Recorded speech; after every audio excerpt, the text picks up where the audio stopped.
Sit back and throw one back with your pinkies in the air and a middle finger to the world. And join me, the eclectic gentleman Stephen Watts, as we look back on this day in professional wrestling history. But before we do, put that drink down, like, share, and subscribe, and give us a big old thumbs up. And now, without further ado, let's look back on this day in pro wrestling history. It is January 7th. We're going to start as we always do with the happy birthdays. Chavo Guerrero Sr., born 1949. ECW's C.W. Anderson, born 1970. Chili Willie, born 1975. El Ligero, born 1985. And Alicia Edwards, born 1987.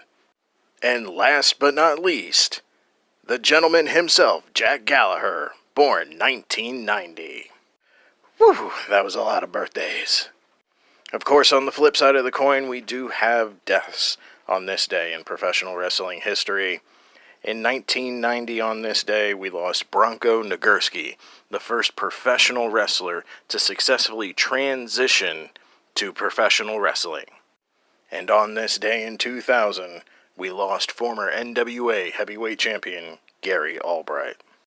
Alright, let's get into the meat and potatoes of this day in professional wrestling history. 1966, Gene Knitsky defeats Lou Thesz for the NWA World Heavyweight title in St. Louis, Missouri. 1978, Ted DiBiase wins the NWA Central States Heavyweight title, defeating Bob Brown in Kansas City, Kansas. In 1979, Terry Gordy and Michael Hayes defeat Bobby Eaton and George Goulas in Tennessee for the NWA Mid-Atlantic Tag Team titles.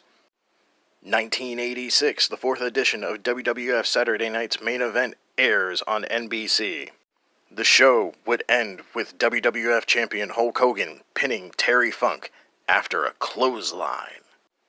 That's right, Terry Funk did not lose to the leg drop. And on this day in 2001, ECW holds its final pay-per-view, Guilty as Charged, at the Hammerstein Ballroom in New York City, New York. Those were your pro wrestling history highlights for January 7th.